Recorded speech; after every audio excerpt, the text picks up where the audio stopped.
The following is a Hoop Ball presentation.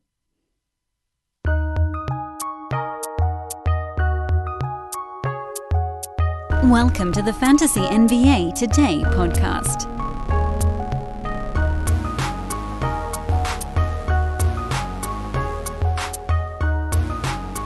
I'll gladly make the same joke 100 times if I have to. Gee, what are we going to talk about on today's podcast?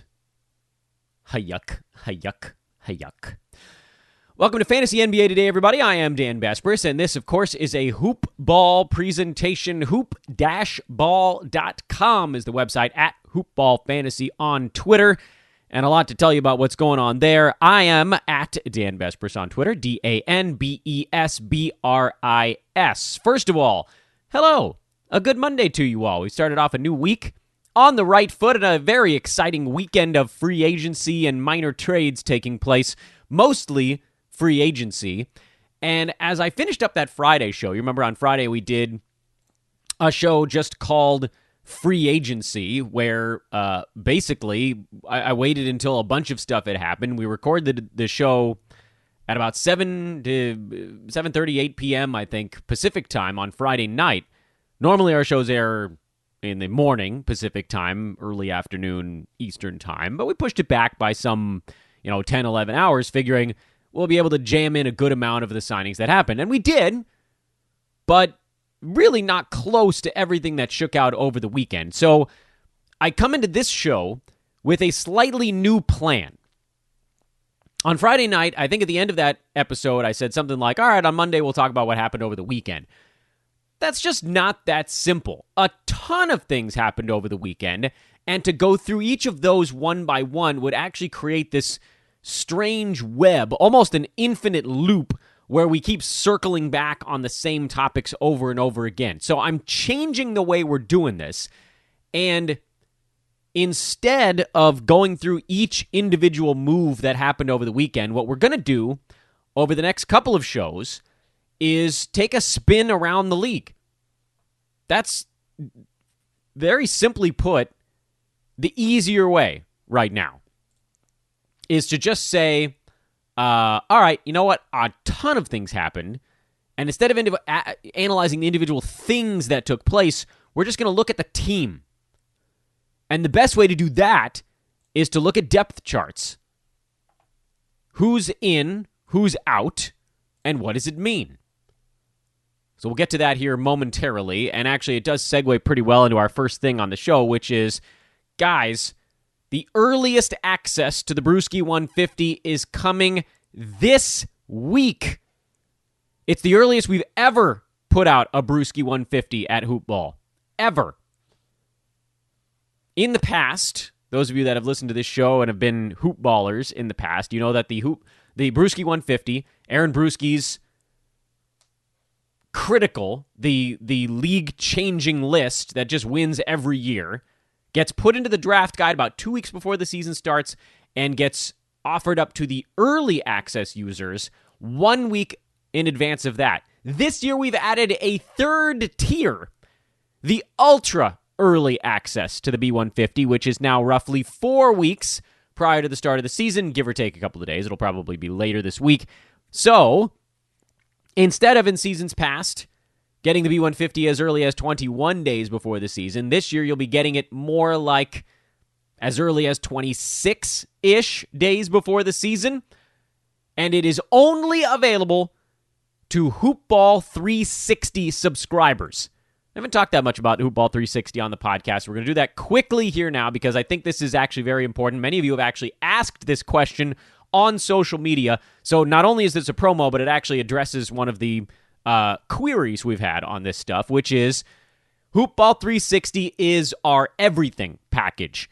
It has the draft guide. It has the earliest B150 access, which again is coming later this week. It has our DFS pass, which hasn't started yet this year, but will when the preseason begins. It has our wagering division, that's called the Wager Pass, all rolled into one gigantic package. Again, the B150 access for this week is only available to Hoop Ball 360 members, and it's coming in just a couple of days. So head to hoop-ball.com. Check out the Hoopball 360 package and sign up today. If you're okay, by the way, with getting the Brewski 150 a week later, meaning at some point next week, the Fantasy Pass, which, by the way, I think is one of the most amazing deals in all of fantasy sports. Fantasy Pass is just $4.99 a month. It has the slightly early B150 access, meaning the second tier up, and it still has the in-season tools, and it still has the DFS stuff, and it still has the draft guide. So that's $4.99. The Hoopball 360 package is $12.99, mostly because it includes the B150 earlier and the Wager Pass, which by itself is $9.99. But I've thrown a lot of numbers at you guys. The real key here is just go to hoop-ball.com, click on the premium tab, and you can get a rundown of all the good stuff for sale. Brewski 150, earliest release, coming this week to Hoopball 360 members. So here's what we're doing with depth charts. And by the way, the reason that was a good segue is that depth charts are in the damn draft guide. You can actually get them right now with any of those packages that I was talking about. Draft guide a la carte, Fantasy Pass, Hoopball 360. Solomon's done an incredible job of updating these depth charts as all of this crazy stuff is shaking out. You're wondering, do they have basically everybody in there? The answer is yeah, because there were lists of guys that were free agents on teams and where they ended up. For instance, you're wondering, does it already have the Clippers depth chart adjusted? Yeah. Starting point guard, Pat Beverly. Shooting guard, Paul George. Small forward, Kawhi Leonard.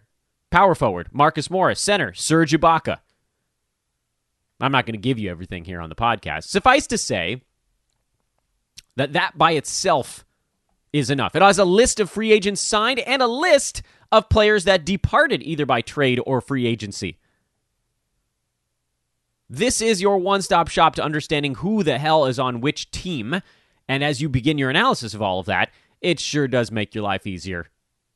Sorted by division. And that's what we're going to go through here over the next couple of days on this podcast. We're going to go through team, not necessarily the depth charts per se, but the acquisitions, the trades, the signings.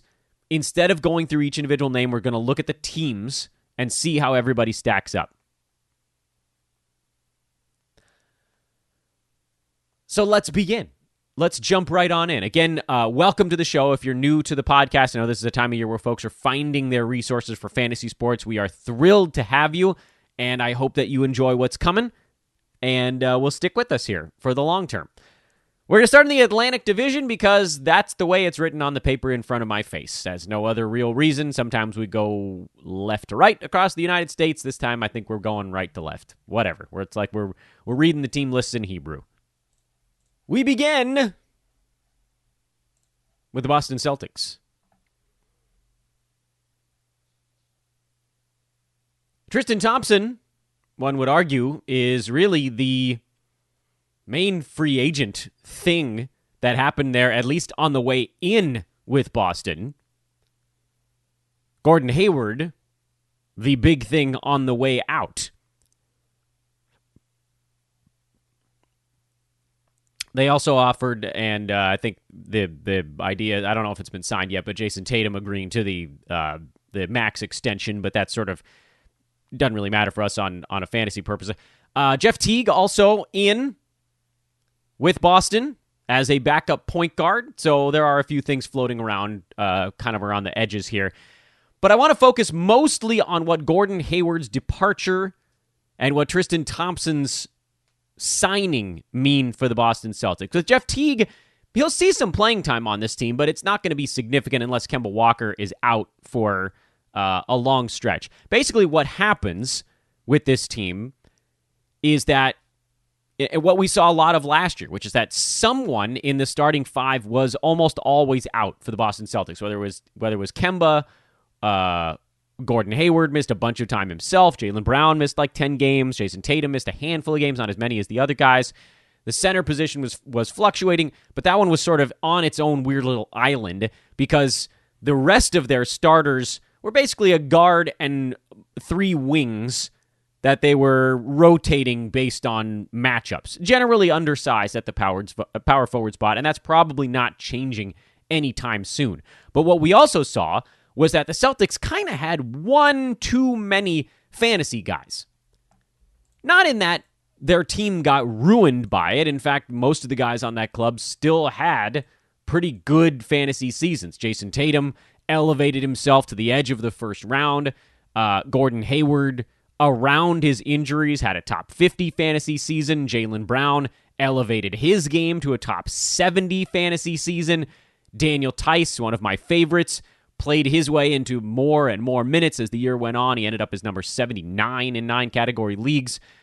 But again, I kind of want to remove the centers from this equation and focus on the other guys. The one name you probably noticed I jumped over was Marcus Smart, who came off the bench, or was supposed to come off the bench for the Celtics, but because someone was out basically every game, some rotating body was hurt on that club, he ended up starting quite a few games, played in 53 pre-bubble games, and was inside the top 60. Basically, what Gordon Hayward leaving does is it says, all right, you know what? We don't need one of our wings to necessarily be out for these other guys to have an ultra-clear path to fantasy value. The fact that someone was out, and this is where per game and total sort of bang heads with one another, because someone was out for the Celtics basically every game, all of those guys had good per game numbers. But because each of them was missing some 10 to 14 games or more, their totals values actually weren't super impressive. Jaylen Brown, for instance, his total value was 90. Hayward, 87. Theis was actually basically a dead heat in that stuff. Marcus Smart, 65. Kemba Walker, 60. And then Tatum, who was generally healthy, was number 9 by totals. This is, again, it created almost an illusion that everyone on the Celtics had robust fantasy value, when in fact, everyone had okay fantasy value, but only because someone was hurt all of the time. The beauty of Hayward now being a member of the Charlotte Hornets is that we don't need one guy to be out. And if one guy is out, it's actually probably Jeff Teague that steps into that extra potential fantasy spot. So what I will say about Teague is that I don't think he's going to have fantasy value for the entire year the way that Marcus Smart did. The way that Marcus Smart was able to take his bench minutes, and he was doing enough with those, and then combining that with the starters games where he was really piling up fantasy stats, that it ended up with him near 60. With Jeff Teague, I think when everybody's healthy on this team, Teague is probably going to be outside the top 100. When one guy is hurt, he may play his way inside the top 100, and he'll be more of a streaming option in those scenarios. But for the most part now, you're looking at a team where the roles are a bit more clearly defined and easier to analyze. Jason Tatum's going to play big minutes as probably an undersized power forward, or maybe you could argue Jaylen Brown is that guy. I don't really know. Jaylen Brown's going to play a ton of minutes. Marcus Smart is going to be a starter. Kemba Walker is going to be a starter if and or when he's healthy. And those guys are all pretty easy fantasy players to handicap, with maybe the exception of Kemba Walker, because you just don't know how many games he's going to have to take off. Probably resting on back-to-backs, given the fact that it seems like his knee stuff isn't really going anywhere. So Kemba, you want to be a little bit cautious. I think with the other guys, you can get an idea of their ADP here later this week. Yahoo's releasing their ADP data on Wednesday, so we'll have that pretty soon, and then kind of draft around that. The other story with Boston is that they did bring in a viable backup center in Tristan Thompson, and the Daniel Theis, Tristan Thompson situation, as much as I'd love to just come out here and say, I have no fear, Daniel Theis will keep his 30 minutes a game and nobody's challenging him. He will. He'll be challenged here. Tristan Thompson is a better rebounder than Theis. Offensively, Theis is far better. He can hit those little jumpers. He's more athletic at this stage of his career, but sometimes they're going to want the bigger body, and those are going to be games where you may end up having to bench Theis. I don't think Thompson's going to have fantasy value over the entire season either, but if you're like, oh, Boston has, a 2 or 3 game stretch where they're going to be going up against, I don't know, like DeAndre Jordan, then Andre Drummond, then then Joel Embiid, you're probably going to have a week of Daniel Theis kind of stinking. He'll probably still start those games, but he'll most likely get bludgeoned off the floor. Maybe not so much DeAndre Jordan. I'm just thinking of bigger centers in the Eastern Conference. So I remain relatively confident in Daniel Theis, but I have to adjust him back a little bit. It would be irresponsible for me to not acknowledge the fact that Tristan Thompson does put a dent into it. And he's a worker. The Celtics love those worker bee types. Thompson's out there just grinding away for offensive rebounds. He's going to play some. So Theis, I think you can probably bump back. He was someone that was going in the, 90 to 110 range. You probably can knock him back a couple of rounds from that. Just a consistent challenge to the more floor spacey, athletic type of center in the NBA. He is now there. Tristan Thompson is that other option. Disappointing. I am disappointed that my guy Daniel Theis is not going to be quite as delectable this fantasy season. I got to tell you guys about something going on at MyBookie before we jump into the next team on this thing. And, please listen to this because it is free money. It's free money. I mentioned a little bit about it on Friday, and I'll mention more because I now have more data on it today. MyBookie.ag, the official sports betting partner for us here at Hoopball, has multiple specialty bets going on this week.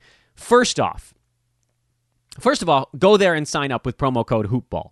That's the easy part. You don't even have to deposit. Just stop the podcast, go to mybookie.ag, sign up with promo code Hoopball, and I'm going to tell you why here in about 10 seconds. It's on the third page. It's where you can put in the promotional code HOOPBALL. Easy. It does unlock a 100% deposit match bonus if you want to use that. I actually don't think you need to, and I'll tell you why. First, Thanksgiving morning, Texans-Lions. There is a $250 risk-free opportunity at MyBookie. I'm probably not going to put all $250 on this bet, but honestly, you probably should. The problem for me is that I have more than that currently tied up in other longer-term wagers on the website, and so I can't afford to just pull that out. It's in a bet. But if you have that available, you can put a $250 deposit in your MyBookie account. You can bet on they haven't put the odds up yet. I think you can do it on Wednesday of this week. Once they list the odds for that game, you can put a wager on either side, Texans or Lions. I think the Texans will probably be short favorites, but I don't keep up with the NFL all that much, so I don't really know. I think both those teams are kind of bad. Whatever the spread turns out to be, you can put up to $250 on either team. If your bet wins, you win, just like a normal wager.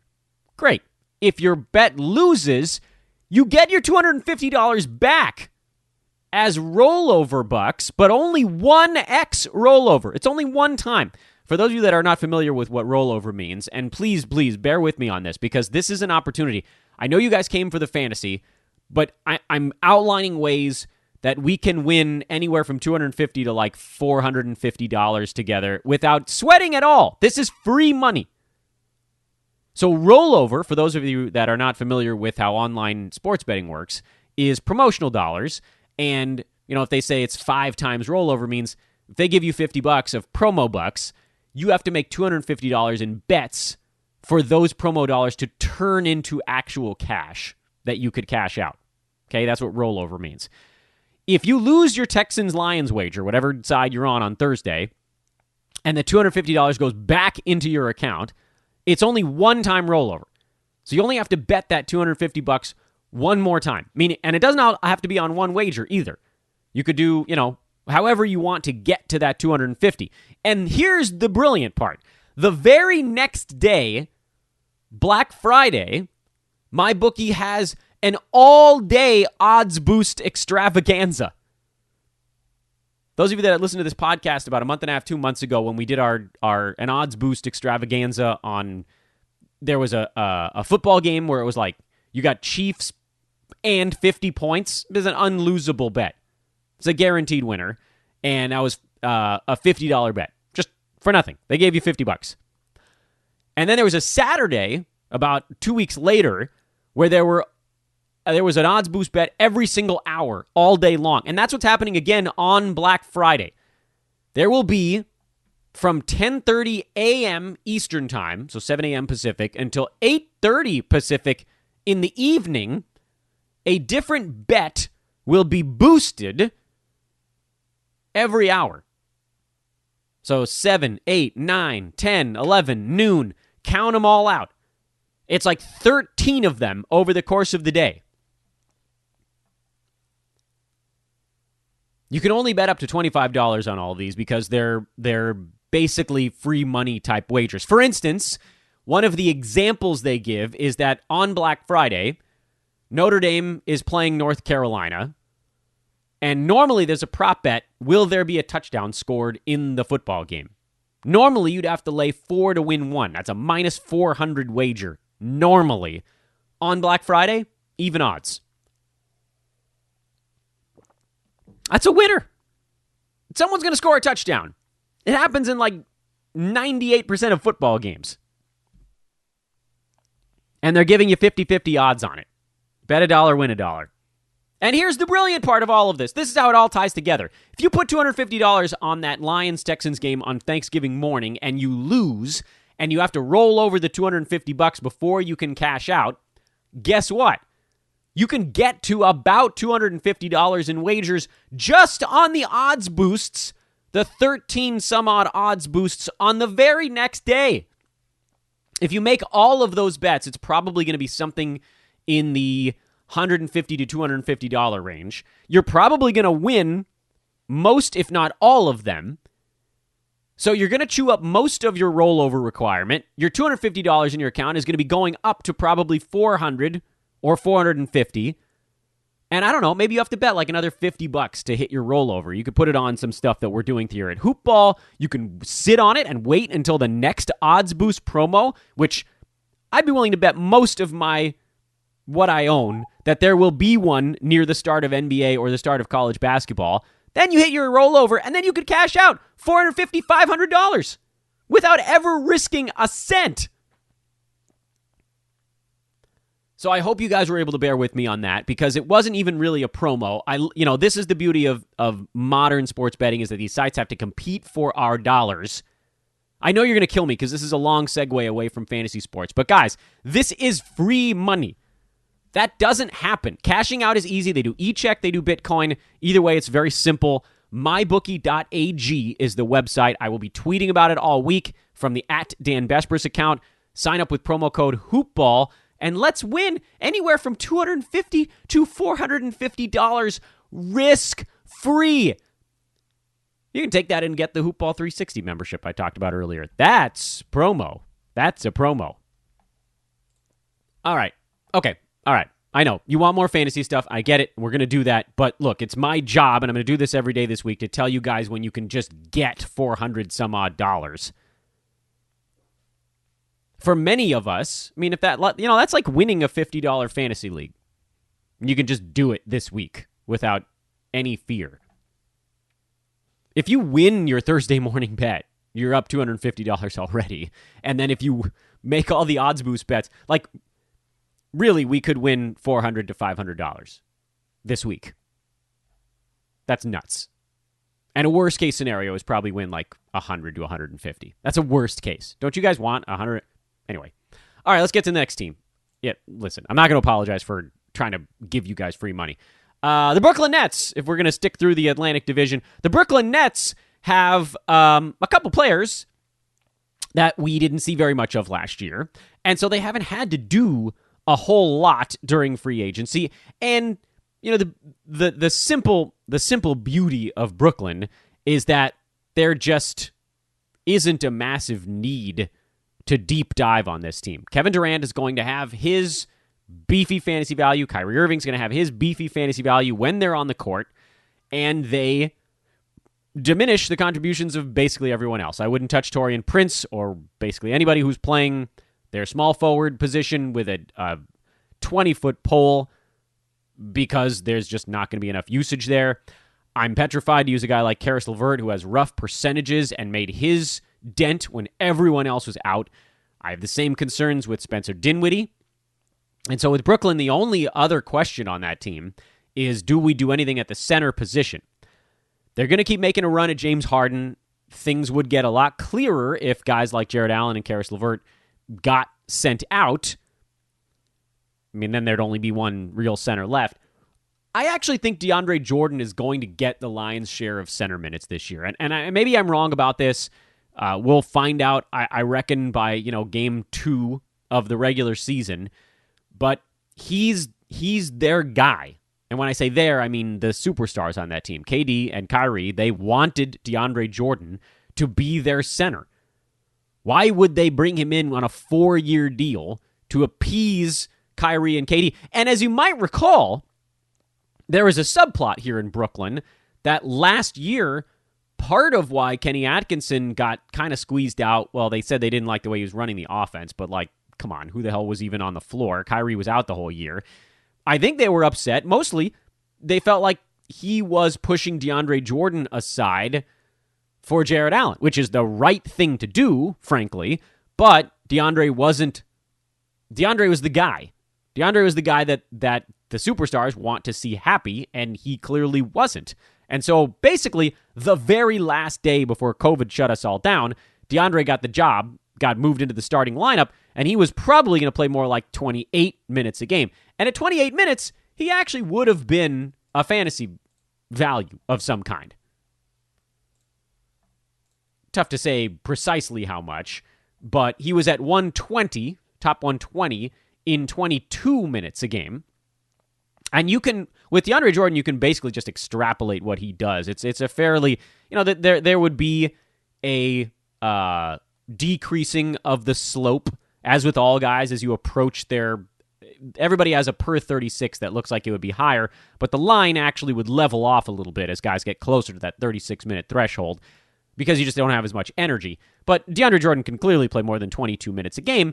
If you throw him out there for 28, basically if you flip, he was 22 and Jarrett Allen was more like 26 last year. If you flip those, the fantasy values of the two guys involved pretty much flip also. Meaning last year, Jarrett Allen averaged 11 and 9.5 with about 1.9 defensive stats, and DeAndre was at 8 and 10 with about 1.2 defensive stats. You flip them, and the values almost flip-flop perfectly. I think Jarrett Allen will always score a tiny bit more just because he's looking to do so, and DeAndre is always going to rebound a little more because that's where he's been, historically good in his career.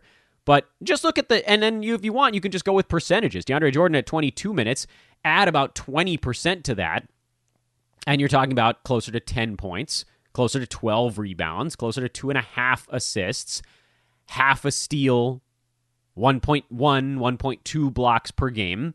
He's basically around the edge of the top 75 at that point, especially now that he's shooting in the mid to high 60s at the free throw line. So I actually like DeAndre Jordan. I think you could grab him towards the end of drafts. I don't think anybody's really looking at him because most folks assume there's going to be a timeshare, and there will be to some degree. It's not like DeAndre's going to play 30 or 32 minutes and Allen 16. And there will be games where they need Jarrett Allen's speed a little bit more than Jordan, but he's the guy that KD and Kyrie want to play with. They're not going to marginalize DeAndre Jordan. They want him on the floor. I'm trying to think if we go back to, I think it'd be the previous year when he was still with Dallas. Am I getting that right? Wasn't DeAndre Jordan with Dallas the previous year, and then he finished up where? New York? Was it the Knicks? Jeez, it's like a decade ago. Yeah, he finished up with the Knicks. He played 69 games that year, 29 and a half minutes a game. I don't think he's getting that high, but he did average 11 and 13 and was top 65. So maybe not quite that high. Dial him back by about 10%. Solid chance to go for 10 and 12 this year, I think, in Brooklyn. So I think maybe DeAndre Jordan is your sneaky old man on that group that you really wouldn't have to draft until almost the bitter end of basically every fantasy draft. He's just not going. He's not going at all. I'm trying to figure out where. I mean, we did an 8 category draft at over the weekend with Jared Johnson, one of our buddies over at RotoWorld, and I think DeAndre Jordan went in like the 130 range, and an 8-cat maybe he goes a little bit later than 9, but I don't know. I feel like he's almost guaranteed to be better than that. And what harm does it do? Take him in like the 11th round? And he doesn't pan out? Who cares? You're probably going to drop your 11th rounder most of the time anyway. The Philadelphia 76ers is the next team we're going to talk about on today's podcast. They have been busy this offseason in the front office and in their personnel. One of the question marks still hanging over the 76ers is a giant trade coming? And we don't know. The moves they've made so far work regardless of whether or not a large trade is in the works. Tobias Harris, Joel Embiid, Ben Simmons are very easy to handicap on this team. I would venture to guess they all do things relatively close to what they did last year. Embiid, I still don't trust his health, and Tobias Harris remains an old man squad favorite.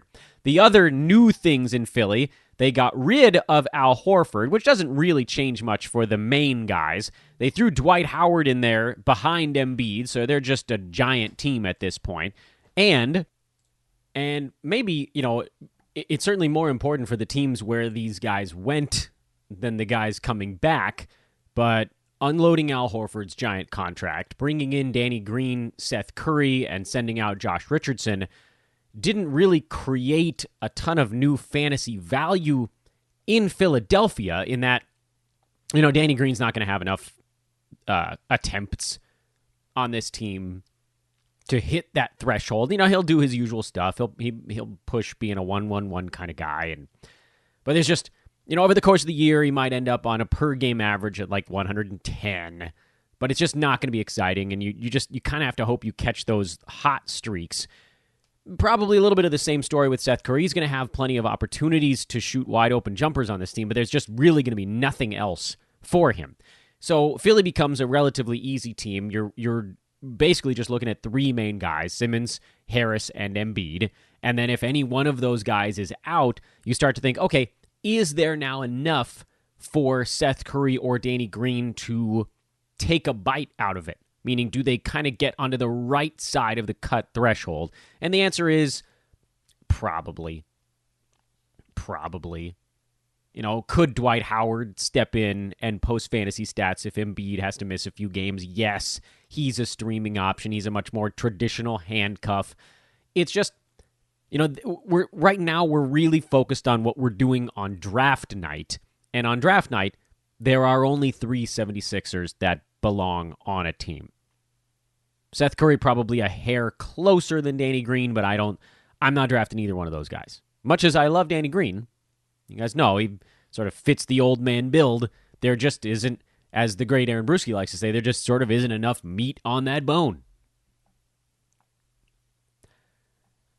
I want to save the Toronto Raptors for tomorrow, but nah, you know what? Let's just do it. Because I probably should have started with this team, because Toronto's they might be my favorite team in the NBA from a fantasy perspective this year. This team is loaded to the hilt with fantasy values because they have become a less deep team. Remember a couple years ago when Toronto starters didn't even have to play in the fourth quarter in like 8 out of 9 games? It was crazy. They were so deep, and they were just wearing teams out. That was the Kawhi Leonard year. This most recent season, they lost some of their depth, but still had enough where you kind of needed someone, in kind of the same vein as the Boston Celtics. You kind of needed one guy out to get a couple of guys that were closer to the fringe in. Like you needed either Marc Gasol or Serge Ibaka to be out for the other one to have very clear fantasy value. You needed one of the guards or wings to be out for Norman Powell to have clear fantasy value. I think one thing that we're seeing now coming to this year is that they continue to thin. Serge Ibaka out. Marc Gasol out. Both centers on this team gone. The Raptors signed Aaron Baines yesterday, which, by the way, was brilliant. And I don't know. I mean, strategically, it worked out. But when you game plan perfectly, like Aaron Baines' agency did, you can take a victory lap, because Baines' hope was that there would become a team would emerge that's a contending team that desperately needs a center. And so when Ibaka and Gasol both went to Los Angeles, two different teams, but both in LA, it left Toronto as that team. This is a team that wants to win still. They're still a very good basketball team.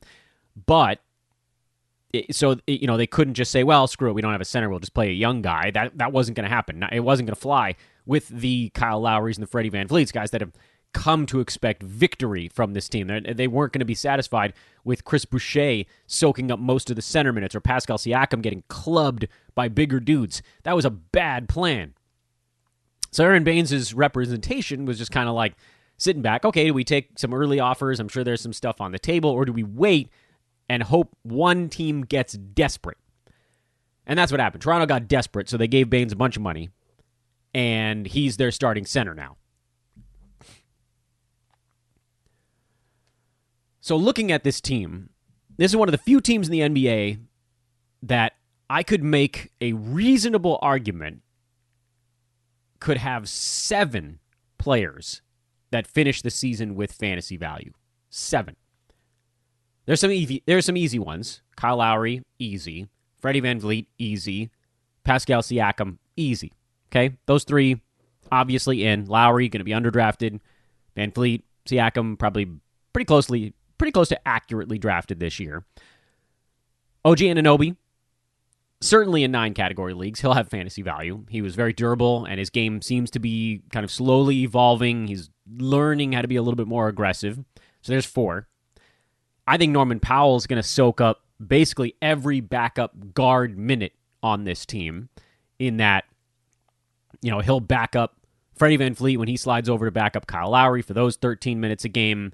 That'll leave some 20-odd shooting guard minutes, because VanVleet, if he's playing 35, 36 minutes and a dozen of those are point guard, yeah, you get it. So Norman Powell, I think, he'll have plenty of playing time this year. I would think anything less than like 26 minutes would blow me away. And he's not going to have that top 40 run that he had last year when someone was out, but there will probably be someone out on this team. Lowry's going to miss some games here and there. VanVleet's going to probably miss some games here and there. I can't say Anunoby was actually very durable this last year, but that's 5. And then finally, you look at the center position, which right now is Aaron Baines and Chris Boucher, who I clowned on last year, and I think for good reason clowned on last year. Chris Boucher was not going to play enough minutes when both Gasol and Ibaka were out to be fantasy relevant. Remember the discussion we had between Boucher and Rondae Hollis-Jefferson, and I said, just neither. It's okay to say neither. Chris Boucher played 13 minutes a game. He was number 220. During those games where he saw a little bit more playing time, he was sniffing the top 100. And this year, you could really see him in the 21, 22 minute range, with Baines maybe playing more like 26, 27 type of deal, 28. You could even see Boucher play some backup power forward this year as well. So that's 6 and 7, because I think you could make a case to draft both Baines and Boucher in fantasy leagues. And the question, of course, is where. We have to wait and get ADPs on this stuff. If Boucher is becoming a buzzy name in fantasy circles and he's getting drafted inside the top 100, I probably would say, let someone else take that roll of the dice when, 7th, 8th, 9th round pick. These are guys that are still pretty reliable on the board. And then with Baines, we saw how good he was in Phoenix when everybody else was out. This is a great spot for him. This is a team that's going to need rebounding, some sort of toughness in there, a guy that's willing to get dunked on and can actually space the floor a little bit. He'll be great. He'll be great. I like 7 players on the Toronto Raptors this year. Isn't that crazy? I could see 7 players on the Raptors inside the top 100 on a per-game basis. Baines and Boucher are, of course, the biggest question marks on that list, just because if they end up splitting it there's a point on that curve where, if Baines is getting like 26 minutes, he's just barely fantasy useful, and Boucher at 22 is probably just barely over the mark. If that tips in either direction, then maybe one guy or the other falls out.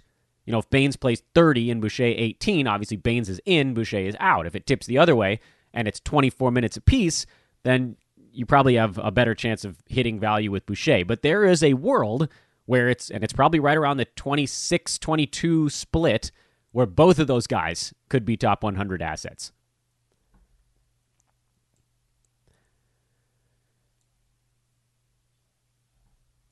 Guys, take a minute if you could to check out our buddies over at manscaped.com. Coupon code there is hoopball20. Get yourself the Weed Whacker, an ear and nose hair trimmer, or the Shears, the luxury nail kit for just $20. 20% off of $20, I should say. So $16 with free shipping. The Shears from manscaped.com. They also have powders and lotions and deodorants and carrying cases and shaving mats and mints and boxers and t-shirts. You name it, they've got it. And of course, at the top of the pyramid. At the top of the pyramid, the mighty lawnmower 3.0. All of the stuff at Manscaped, waterproof and pinch-free technology. Manscaped.com, promo code HoopBall20. That'll let them know that Dan sent you. It'll get you 20% off and free shipping. Check it out right now. Again, manscaped.com, promo code is HoopBall20. Because of our super long, here's how you win $400 on Manscaped, normally I would probably just end the show around the 40-minute mark here, but we're going to do one more team and get through the Atlantic Division. And that team, of course, is the New York Knicks, which is a little bit of a loaded team in that it's still not entirely clear what they're doing at the small forward or shooting guard position. And so I kind of wanted to wait a little bit longer. But one of the good things about the Knicks this year is that a lot of guys are gone. Taj Gibson is off the roster. Mo Harkless is off the roster. Bobby Portis. Ed Davis is... Wait, is he back there now? Well, forget it. Doesn't matter. Hell did he end up at the end of all of this stuff? The real key with New York, and I think this is the question... Ed Davis is on the Timberwolves now. That's right. He got sent back to the T-Wolves. The real question marks, let's focus on the question marks with New York, is point guard. Now, remember, they waived Elfrid Payton and then brought him back. So I would venture to guess that he has the first crack at that point guard spot, and he was, for stretches last year, borderline useful. He ended up at top 125 because his free throws and his field goal percent both are bad. My hope is that a fully healthy season, his field goal percent will be a little bit better. He had stretches where he was inside the top 100, but the holes in his game do make it pretty hard for him to sustain long-term value.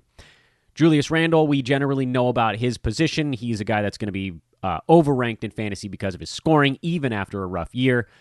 And then, I'm not touching Kevin Knox with any length pole. I'm not touching RJ Barrett either. They brought in Alec Burks to sort of serve as a backup kind of veteran wing presence that can do some scoring. And you could actually make a reasonable argument to draft a guy like Alec Burks, but I'm not going to. There's just, I don't think, the Knicks are a team to me that probably is more like a 2, maybe 3 player fantasy. So to go from the Raptors to the Knicks is a hard pivot to make, but that's where we're at. The center position is, of course, really critical for this team. And they actually have 2 centers that can hit value on low minutes. Mitchell Robinson and Nerlens Noel. Love both of those guys. Robinson, last year in 23 minutes a game, was top 50. I think that number trends up a little bit to where maybe he's in the 25, 26 range, and Noel backing him up for 20 to 22.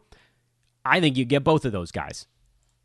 Mitchell Robinson's going to be the more expensive one, but even he, I think, falls a little bit. He's been getting drafted closer to 50, and I think he beats that with his eyes closed this year. And Nerlens Noel, I don't even know if he gets drafted in most leagues. You take him in the last round and ride him. I mean, like, you don't think Mitchell Robinson's going to get into foul trouble regularly this year? You don't think Noel's going to outplay him sometimes? Nerlens can end up being a great, great late round grab in fantasy drafts. So I love both of the centers on the Knicks roster. And so then, the other questions are like, what do you do with guys like Frank Ntilikina, Dennis Smith Jr.? Austin Rivers, should have mentioned Austin Rivers, who got signed. Does he somehow play his way into, a bunch of usage? I don't think Tom Thibodeau's going to be okay with Austin Rivers doing his shimmy shake, step back three-pointer stuff. He's going to be a bench gunner type. He'll come in, he'll take some shots, similar to Alec Burks. They have a little bit of firepower off their bench on the scoring side, but neither one of those guys is going to be able to do enough to have fantasy value. Their fantasy games are too limited to begin with. They need to be out there a ton, and they need to be controlling things.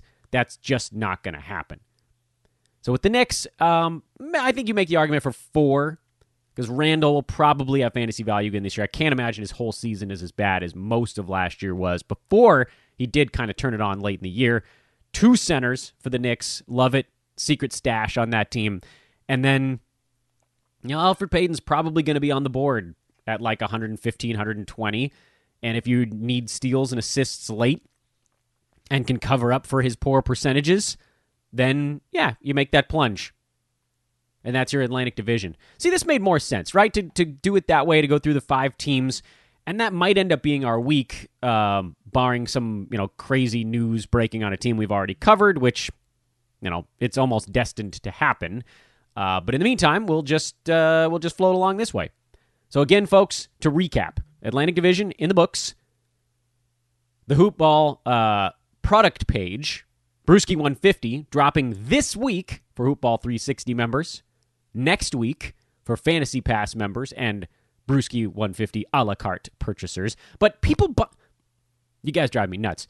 Folks that are buying the Brewski 150 a la carte is $30. The Fantasy Pass is also $4.99 a month, locked in for 6 months, which is actually just less than $30. And with that one, you get the draft guide and in-season tools for 6 months. There's literally no reason to buy the Brewski 150 by itself when you can get it on the exact same day and all this other stuff by getting the Fantasy Pass. Fantasy Pass, $4.99. Hoopball 360, $12.99. Includes the earlier B150 and the Wager Pass. Go check those out at hoop-ball.com. Also, get your MyBookie account going with promo code HoopBall. We're going to win anywhere from $400 to $500 this week without doing anything. Without having to do any handicapping, we can win that much money. I pray you'll do it with me. It's going to be a boatload of fun. Again, promo code there is HoopBall. Manscaped, promo code HoopBall20. And Hoopball leagues are still open. Almost forgot about that. If you want to join a Hoopball league, we are hosting with other listeners, readers, and Hoopball pros. They are all 9-cat. We've got Roto head-to-head, free and $50 leagues. Hit me up on Twitter at Dan Besbris, DanBesbris.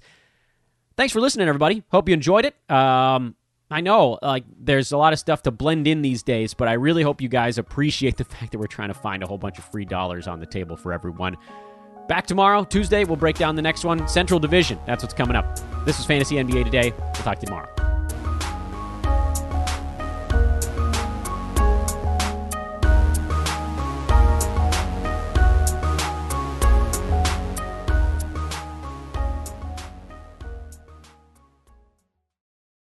This has been a Hoop Ball presentation.